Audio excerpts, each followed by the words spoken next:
Okay, everybody, please welcome Anoushka.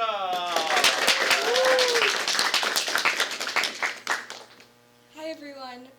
So I'm going to present today about typography, poster design, and crap. So first of all, I don't really love drawing, but I love arranging words and letters. These are some of my favorite things to do with words and lettering. I have a bulletin board in my room where every month I update it with different signs and magazine clip-outs and paintings. I love National Geographic, especially the cover page. I collect the magazines. And I'm also an editor for The Oracle, which is the MVHS student newspaper. And this is recently a spread I did, because I love doing newspaper and magazine layouts. So I had some initial ideas, because I really wanted to do a concrete poem, which is where the shape of the poem matches the subject of the poem. And I loved this one I saw online of this man hugging a poem, and I kind of wanted to do that myself. But I didn't have a poem which I really liked that I wanted to work with, and I really wanted to use color, but I wasn't sure how to do that. And I wanted to make more than one thing, but I thought it would be way too difficult to make multiple concrete poems. And so, decisions. I laid in bed and I was like, oh my god, I have a week, what am I gonna do? But I saw something in all of my classrooms, and that was boring posters. I'm sure many of you know. It's the classic, inspirational quote, but the design is always super generic, and I know it's serving an educational purpose, but I just think they're really boring, and I wanted something fun. So, I pivoted to an entirely new idea and got a hold of myself in design, because I was like, I need to make something quickly. And I wanted to create 4 posters following CROP. So CROP stands for contrast, repetition, alignment, and proximity, and it's one of the key ideas we learned in design. So I went onto Pinterest, my favorite place, and I was scrolling in all of my classes trying to find ideas I liked, and I settled on some really fun and bold designs which I wanted to replicate, with quotes that were interesting but positive, but also designs that were engaging. And to connect to my 21st century skills, I want to focus on visual literacy and social and civic responsibility. So I wanted to use images and fonts to convey a social message, but also a powerful idea, and use digital art as a way to promote positivity, because I think that art has the perfect power and capability to do that. So I did a bunch of research and trials. I found that Adobe Illustrator was my favorite application to use, and I watched a video on typography, which we actually watched in design, but I wanted a refresher. And these are just some of my tests. So I did try some concrete poem things because I was kind of into it. That's me as a kid, but I was like, this is not working. I don't like how this is going. But I'm pretty proud of the one actually of me hugging my brother. That's from a photo we took. I think it's pretty cool. Maybe I'll do that later. But let's start with contrast.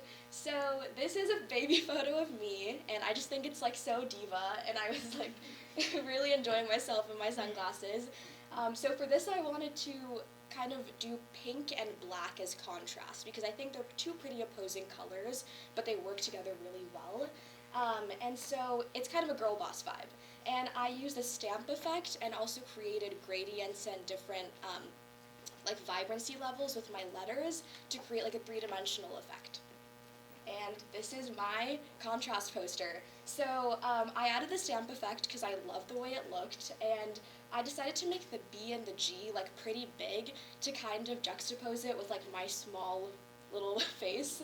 And I purposely left the RIN above my head to look like a crown. So I'm trying to tell a story with the fonts here, and bring it on. I just think bring it on. Repetition. So I asked my good friend Emmy, who isn't here today, but I asked her for a photo of her eyes because I wanted to do something which was more masculine and fierce. And so some technical things I used was overlay. So I took a photo of a tiger I found, a royalty-free image, and I overlaid it with her eyes. And I also repeated the words fearless in the background using Command D. And I used some tools like the roughen tool and warp tool to add some fun, cool textures to my images. and this is my repetition poster. So it says, "I am fearless," in kind of like a white gray in the background, so it's subtle, but it's still there. And I added the tiger's eyes and Emmy's eyes. And the claw mark was a last-minute decision, but I'm happy I did that. But I'm really proud of how I was able to like arrange the field of fear and kind of that warped dimension. Next up is alignment. This is my personal favorite one.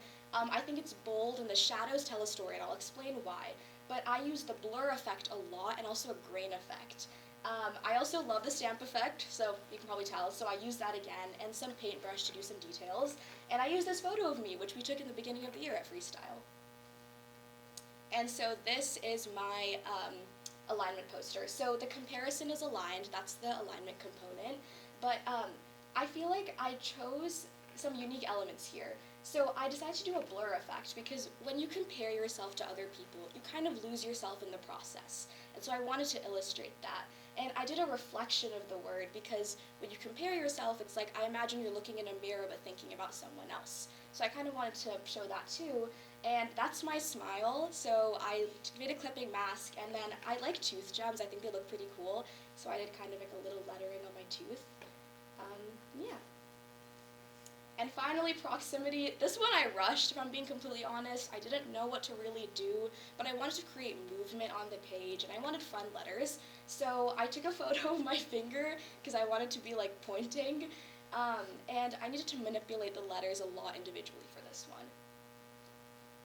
But this is my final proximity poster. So it's proximity because the stars are kind of grouped together, so it's like similar elements are grouped together on one page.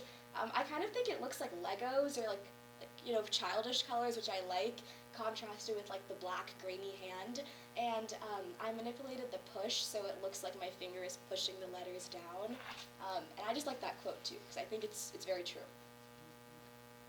So these are my final four. As you can tell, I kept one thing constant. In all my posters, it has a personal element. So it's either a photo of me or of my friend.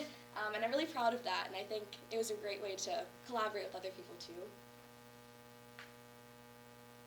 So my takeaways. So arrangement and meaning are equally important with text. I learned that a lot. I mean, the meaning of the words matters, but also how you visually perceive it is just as important. I am a slow worker. I am kind of a perfectionist, and I really wish that I had sketched my plans out beforehand so I wouldn't spend like 30 minutes trying to pick between like 2 shades of blue. But I think overall I found that Illustrator is really powerful because you can do different things so many different ways, and that's what I love about it. And I kind of wish that I had pivoted to working more efficiently rather than being a perfectionist, because I would have gotten like so much more done in a short amount of time. And there's room for improvement with every design. I mean, spacing, placement, maybe I could have made some things bigger or smaller. But overall, I just had really fun because like it was just so cool to pick the colors and kind of incorporate photos of me and my friends. And I like all the quotes because I think they're personal and really inspiring. So my conclusion is crap doesn't always have to be crap, pardon my language. This project allowed me to dissect a poster and see how different visual elements like guide how we view art, and I intersected elements to tell a story.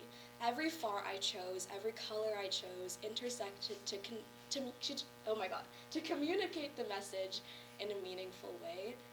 And so in a way I kind of did poetry, because I found like metaphors and symbols to tell a story, but just visually. And so, I just want to say, make fun, bold art. Thank you.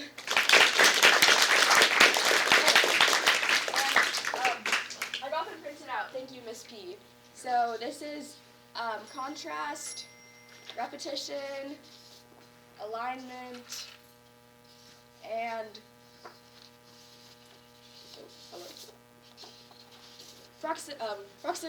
repetition. And then this is proximity. Thank you. Okay. I'd like to hang those in the design. Okay. Ayana? I just want to say I'm obsessed is like a massive understatement, and I really think you should sell them. Like I would buy all of them. Thank you, that's so sweet.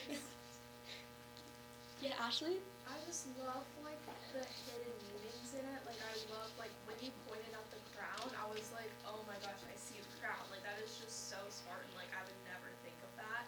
And then also like when you said like comparison, like it blurs yourself and like makes you lose yourself, and then you kind of like lost like the opacity and like the comparison title. Like it's just like you put so much like inner meaning into these, and I just love it. Thank you so much. So sweet. Lulu? Yeah, like what Ashley said, I love how like everything you did was intentional, and it's not like you were just like, oh, let me just add this onto the page. Like everything had meaning, which I like. Thank you. Thank you so much.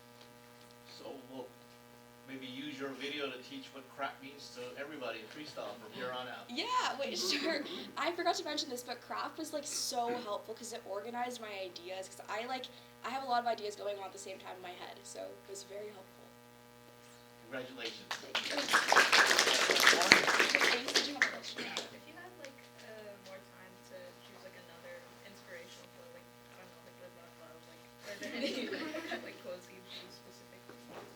Oh, okay. My mom always used to tell me when I was little, like I live my whole life is like march to your own drum beat, and I feel like that's something which I would do, and like maybe like something fun again, like a drum or something like that. Yeah, Mr. Greco. That's from the poet Walt Whitman, by the way. Oh, really? So yes, I know you love poetry. Oh my gosh. Inspired by that. This presentation was a model presentation for many reasons, but one thing that really struck me was how well you balanced the technical language with the emotional language of your process. That was just really effective. Thank you. And so you're able to maintain an authenticity and a voice that was distinctly you. And that's going to be so important as we move forward. And like, you know, Adobe has so much AI embedded in it and everything. We're going to have to be able to answer that question. How do we maintain our own voice as we use these tools that are so embedded with AI technology? And you showed that through all of your genuine humor, through the sketches, the images, your stories, your personal connections. You really like consciously put a dose of humanity into this piece. And so that's part of what made it so audience appealing. Thank you so much. Really appreciate it. Very, very, very meaningful. Thank you. All